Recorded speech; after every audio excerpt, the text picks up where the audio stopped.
Pues yo creo que mejor empiezas a hablar tú sobre tu experiencia con las redes porque creo que ha sido más intensa que la mía. Pues es posible que yo estuviera más tiempo en Twitter que tú en Instagram.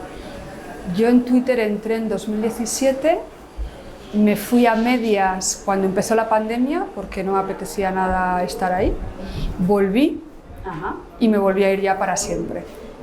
Entonces sí ha sido una relación intermitente como de unos cuantos años, pero no lo echo de menos nada, o sea, no me parece que me aportaba tanto como pensaba que me aportaba en el momento, ¿no? Sí es cierto que hay gente maja de nuestro entorno que tenía cierto contacto con ellos porque estaban en Twitter y también pues, con lectores como te podía pasar a ti en Instagram, ¿no? Y lectoras pues, que te escribían y se establecían relaciones que podían estar bien. Pero luego la intensidad del ambiente, la violencia, los insultos, el señalamiento, y no digo solo a mí, digo a otras mujeres que veía que digo, es que ¿para qué estamos ahí, no? Yo en realidad, tú lo sabes, yo en Twitter nunca he estado porque temía todo eso, y en realidad no sabía muy bien qué me podría aportar más allá de eso que siempre te dicen que te pierdes si no estás, que no estás en Twitter, que luego yo creo que resulta falso, ¿no? Totalmente. Y yo me metí en Instagram obligada por la pandemia. Yo no tenía absolutamente ninguna red social y me metí obligada por la pandemia para que Pequeñas Mujeres Rojas no se muriera, para poder hacer eso que se llaman directos de Instagram y que para mí era algo completamente exótico y rarísimo. Y descubrí hasta qué punto las redes eran adictivas, por el tipo de, incluso de estímulo visual, o sea, lo típico, hablas y la gente te echa corazones, estás esperando que te echen corazones, vas mirando a ver cuántos likes tienes, al final tú interiorizas lo mismo a lo que le estás haciendo un poco la crítica, ¿no? Y respecto a Twitter, yo en la última novela, En Persianas metálicas bajan de golpe, en realidad hay una especie de crítica a ese lenguaje adelgazado, con un léxico pequeño, con una sintaxis muy corta, que yo creo que lo que impide es argumentar y construir el sentido crítico y lograr la empatía, que al final es de lo que se trata. Entonces yo creo que mucha de la violencia de las redes tiene que ver con un tipo de lenguaje reducido a eslogan y un lenguaje en el que por otra parte tampoco hay cuerpo. Claro, y bueno, yo creo que crea dos tipos de dependencia. Una que podríamos decir positiva, que es la que dices tú de Instagram, porque es como que te nutre y te eso todos los corazoncitos y notas que la gente te quiere y estás mirando la foto a ver cuántos corazoncitos tiene, a ver qué comentarios maravillosos hay. Y luego la dependencia negativa, es decir, cuando te metes, sobre todo en Twitter, en esas discusiones que son absolutamente tóxicas, dañinas, también te engancha porque estás viendo cómo superar, ¿no?, al otro en el ataque, estás viendo también hasta qué nivel de violencia eres capaz de aguantar, porque claro, si sabes que están hablando de ti y si tú de alguna manera estás presente en esa conversación negativa, también te engancha porque o te quieres defender o quieres atacar, ¿no? Entonces crea una dependencia que tiene esas dos caras, y luego también yo creo que la cantidad de energía que consume, no ya tiempo, porque hay gente además que es súper rápida, que hace sus cositas, se va, la energía que consume a mí me parecía brutal. Igual también es porque somos especialmente sensibles también a la mirada de los demás, ¿no? Que eso es algo que yo ahí hice bastante tarea de reflexión, ¿no? Cuando ya decidí decidirme, dije, bueno, ¿por qué me afecta tanto esto? Igual soy demasiado sensible a las críticas o a la mirada externa, también para bien y para mal, ¿no? Y entonces, en vez de ahondar y no sé, como hacer eso una parte más fuerte de mi personalidad, voy a intentar trabajarla para que no sea así, ¿no?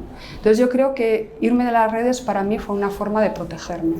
Yo lo entiendo perfectamente, yo por lo que os he oído decir, y bueno, porque ves contenidos de las redes, aunque no quieras, porque claro. ahora, claro, aunque tú cojas un periódico, veas la tele, prácticamente todo está basado en las redes, y eso también me parece tremendamente perverso, ¿no? Porque creo que es una especie de consagración de un criterio cuantitativo y supuestamente popular que para lo único que sirve es para hacer demagogia y para que todos los discursos se coloquen a un mismo nivel, que es falso y es un nivel además desde el que no se puede aprender absolutamente nada. Entonces, aunque tú no estés en las redes llegan a ti.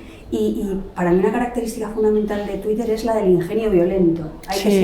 Hay que ser ingeniosamente violento, buscar eslóganes apisonadores, ¿no? Y respecto a lo que tú has dicho de que tú te proteges cuando te vas de Twitter, a mí una cosa que me resulta muy estremecedora es cómo hemos normalizado la idea de que tener la piel fina es malo. O sea, es como si tuviéramos que ser todos así todas de plexiglas, o cínicos, o gente muy cínica que no... absolutos. Bueno, pues no, es que hay cosas que hacen mucho daño y tenemos que aprender a ponernos en el lugar de los demás sin escamotear la crítica y sin escamotear la posibilidad de decirle a alguien lo que estás pensando de él, pero también con un mínimo de saber que hay un ser humano y que al final de lo que se trata es de ser empáticos. En este momento, más que nunca, desde el punto de vista de la izquierda, por ejemplo, se trataría de ser empáticos, y ya por lo que ha pasado en las redes, por el tipo de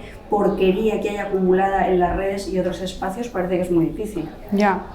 Y lo que decías de cómo el lenguaje se adelgaza y se simplifica, eso también me parece muy interesante, porque yo creo que nos hemos acostumbrado a un tipo de comunicación que es superficial, aunque parezca lo contrario, ¿no? Y aceptamos eso como una forma de comunicación normalizada y natural. Es verdad que en Twitter yo me enteraba de muchas cosas muy interesantes, sobre todo el mundo editorial, de gente que igual publicaba que no tiene pues, el espacio que podemos tener nosotras. O sea, ahí he perdido una fuente de información que me parecía relevante, ¿no? Pero claro, no me compensa todo lo demás. Entonces, bueno, no se puede tener todo. Yo creo que se puede estar fuera de las redes y no perder demasiado. Porque claro, yo también cuando decidí que Twitter no, Instagram, por ejemplo, tengo un perfil, pero no lo abro para nada, solo para esos directos y demás. Y claro, cuando vas a sacar nueva obra y tal, pues y no quieres volver a redes sociales por la visibilidad, digo, bueno, voy a intentar no hacerlo, ¿no? Igual al final tengo que volver, pero yo la verdad he estado de promoción sin redes y no he sentido que he perdido nada en ese sentido profesional. Entonces, si personalmente me hace más daño que me ayuda, profesionalmente parece que no es absolutamente necesario, ¿para qué volver? Ya, ¿no? Yo lo entiendo perfectamente, y fíjate que yo, por ejemplo, que ahora no estoy en ninguna red, aunque claro, insisto, eso de decir que no estamos en ninguna red me parece muy relativo. Porque hay otros que lo hacen por nosotras también. Efectivamente, y hay tentáculos en todas partes. Pero yo una cosa que sí que he notado y a la que me resisto muchísimo, y de hecho yo creo que escribo y mi estilo está muy, muy condicionado por esa característica de las redes a la que yo me resisto muchísimo, yo he notado que he perdido capacidad de concentración. Yo he notado que para mí ahora el sentido de la velocidad y el sentido de la lentitud y el sentido de la actualidad es muy diferente de lo que era. Y si esto me pasa a mí, que soy una señora analógica y que ya no está pendiente de las redes, no quiero ni pensar cómo está cambiando nuestra cabeza. A lo mejor no para mal, porque a lo mejor esta transformación no es necesariamente mala, pero yo siento que estamos perdiendo una forma de leer que es imprescindible para, por ejemplo, disfrutar de la literatura. Esto que hemos comentado muchas veces, yo digo siempre lo de la lectura espeleológica, hacia abajo, buscar textos que no sean solamente narrativos, el preguntarte el porqué de las cosas, tener tiempo para paladear. Eso parece algo casi imposible en la época de las redes, que por otra parte dañan, patan por el odio, ayudan a construir los discursos del odio, pero por otra parte también muchas veces lo que generan son discursos complacientes discursos para crear el asentimiento, que yo creo que son todo lo contrario de lo que debería hacer el tipo de literatura que por lo menos a mí me interesa. O sea, que yo en ese sentido me construyo en gran medida en contra de las redes, aunque me pasa lo mismo que a ti. Cuando estaba en Instagram, desde luego yo conocía gente que era maravillosa, sí, y que de hecho han dejado de ser personajes virtuales para formar parte de mi vida, porque a mí al final lo que me interesa es el cuerpo. Ya, el cuerpo. Claro. Sí, pero lo que decías de esa apelación a lo sentimental y al odio, al final es dos caras de la misma moneda, ¿no? Porque al final son discursos que apelan a los afectos y a la reacción inmediata. Totalmente. Sin procesarla a través de una reflexión. Eso es. Entonces, yo creo que estamos teniendo mucho a eso, en parte seguramente por cómo las redes construyen la realidad, pero también por qué tipo de literatura cada vez se potencia más, ¿no? Que es esa literatura de lectura fácil, rápida, claro, y al mismo tiempo que apela directamente al sentimiento, ¿no? A mí a veces cuando viene alguna lectora o algún lector y me dice no, es que no he podido parar de leer y eso, y ha sido como una patada en el estómago, digo, pues no sé si me gusta este comentario, ¿no? Prefiero que lo leas tranquilamente y que además de apelarte al sentimiento te invite a reflexionar, a autoconocerte, a conocer la realidad, ¿no? Entonces, estamos potenciando como valor positivo todo aquello que nos empata y que va directo a la emoción.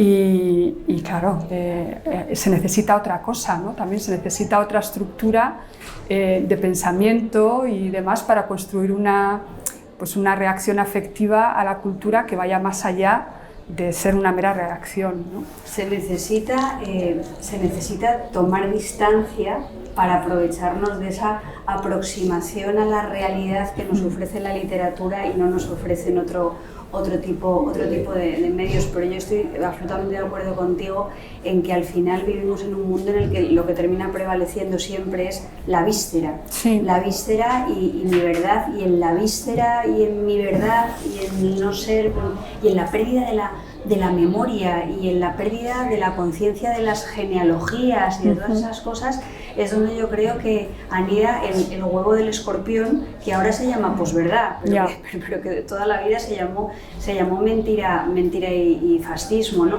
Y creo que a ese embrutecimiento de alguna manera colaboran esas maneras de utilizar los lenguajes en las redes, que no creo que estén haciendo precisamente nada bueno al pensamiento. Y una cosa que a mí me preocupa también mucho, claro, las redes se supone que se llaman así porque tienden redes, porque crean vínculos, porque son capaces de generar comunidades basadas en afinidades y en empatías. Yo lo que veo es seres humanos cada vez más encapsulados en una idea de su singularidad, que es una singularidad eminentemente publicitaria. Sí, externa. Externa, publicitaria, y que yo creo que eso también es lo que nos conduce a producir, más que pensamiento y argumentación cohesionada a partir de una sintaxis, es lo que nos lleva a producir eslóganes. Y respecto a lo que tú has dicho de la emoción, claro, es que este libro me ha emocionado mucho, o como si los libros fueran montañas rusas, algo que tiene que ser trepidante y a la vez tocarte la tripa. Creo que era José Luis Cuerda el que decía que él no buscaba emociones, que él buscaba conmociones, dando un poco por hecho la idea de que más allá de ese sentimiento que te produzca un libro, ese sentimiento tiene que estar vinculado a una reacción racional que te ayude, pues eso, a reformular tus prejuicios, a ampliar tu visión del mundo en definitiva. Lo que has dicho de la memoria, que me pareció súper interesante el tratamiento que haces de ella en Persianas. Claro, es que es fundamental, relacionado además con la concentración, claro, y la conciencia de estar y de ser, ¿no? Y yo creo que lo que hace esa constante presencia en redes es diluir todo eso, es diluir la memoria. O sea, incluso la memoria a corto plazo yo creo que se nos fastidia con las redes, ¿no? ¿Cuántas veces? No, pero ¿cuántas veces abres o abrías, ¿no? Cuando, bueno, Instagram con el teléfono, entras en el teléfono para hacer una cosa o en el ordenador para hacer una cosa, de repente te metes en una red y se te ha olvidado para qué estabas ahí, qué estabas haciendo, ¿no? Porque además es como ese estímulo constante, no hay una fijación, ¿no? Entonces, a mí me preocupa que también que esa construcción identitaria a través de lo externo, ¿no? De la presencia publicitaria en redes, perjudique la forma en que nos relacionamos con nuestra propia memoria, ¿no? Y nos vaya borrando poco a poco como individuos, pero también como sociedades, ¿no? Porque está el presentismo que yo creo que puede dañar incluso nuestra propia cohesión social, cuando esa cohesión depende de una memoria que la fraguas, ¿no? Tú como individuo, pero que también depende mucho de cómo recordamos como sociedades, ¿no? Y en dónde ponemos el valor a la hora de construir una identidad basada en lo que fuimos también, ¿no? Yo ya sabes que en eso estoy completamente de acuerdo contigo. Tú en Maggi, Las fronteras y en otros libros que has escrito lo has tratado retrospectivamente, has hablado de la memoria en clave de construcción de memoria democrática y construcción de la memoria de las mujeres olvidadas, y creo que eso es absolutamente fundamental. Bueno, como tú en Pequeñas también. Yo en Pequeñas también, pero ahora yo estoy, ya sabes, obsesionada con la degradación de la memoria en el presente, con esa sensación que yo tengo de que hemos sacado la memoria como facultad intelectiva y la hemos convertido en un objeto extracorpóreo que nos recuerda las cosas y que en un momento determinado puede incluso manipular lo que creemos que estamos recordando. Y eso, yo insisto, para mí eso se vincula muchísimo con una sociedad.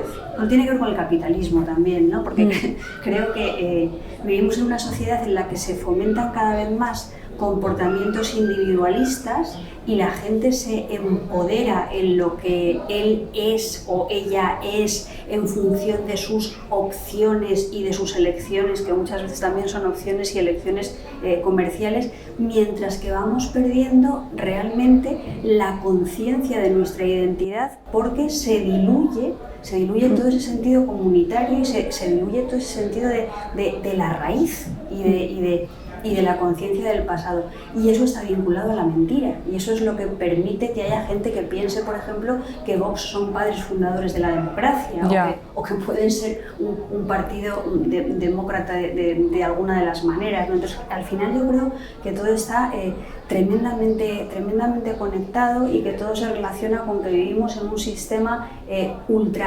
ultraviolento, que proyecta su violencia en nuestras vidas individuales, y que a veces esa violencia te la vende como si no fuera violencia. Y eso también pasa mucho en las redes dulces. Los discursos del buenrollismo permanente, los discursos del estímulo permanente, los discursos del si quieres puedes, esto que se llama el coaching, la resiliencia, que se fomenta tantísimo en las redes sociales, para mí es una manera de agredir a seres humanos a los que se responsabiliza de todo, de sus propias enfermedades, de sus desgracias, de sus carencias, obviando que no todos partimos del mismo lugar, que la vida no es igual para las mujeres que para los hombres, que la vida no es igual para las familias de clases trabajadoras que para las familias de clases privilegiadas, aunque Victoria Federica se empeñe en perder todas sus oportunidades. Que esto es algo muy alarmante, por favor. Victoria Federica, aprovecha tus oportunidades. Y no atropelles a más gente en las ferias. A mí me preocupa más la inteligencia artificial como amenaza, no como a nosotras como escritoras o bueno, a gente que se dedica al trabajo creativo, sino como una amenaza más peligrosa, que tiene que ver con el control de las economías y las sociedades, ¿no? Y muy relacionada con lo que decías tú de la producción de la mentira como base fundamental del discurso público. Efectivamente, yo vuelvo a estar completamente de acuerdo con Edurne, y lo que me resulta muy curioso es que a esto que estamos viviendo ahora se le llama inteligencia. No es inteligencia, o sea, no es una un concepto que pueda ser comparable a la inteligencia, simplemente es un algoritmo capaz de hacer selecciones en función de un input. Eso no es ser inteligente, eso es una inteligencia muy relativa. Y luego, claro, la inteligencia artificial que nos llega a través de los teléfonos móviles. Yo el otro día escribí un artículo en el que comparaba esa inteligencia artificial con el cuñado. O sea, en realidad, porque a mí una inteligencia artificial que para lo que me sirve es para saber que los andaluces son perezosos y los asturianos rudos, pues oye, mira, para eso se lo pregunto a Bertín Osborne, que ya me lo dice él, ¿para qué necesito yo inteligencia artificial? Y luego, desde el punto de vista de la creatividad, yo creo que la inteligencia artificial puede ser quizá buenísima para escribir bestsellers rutinizados que repitan unos esquemas muy fijos. Pero creo que para escribir libros transgresores, subversivos y que te lleguen a conmocionar, le queda mucho a la inteligencia artificial, no sé. Pues sí.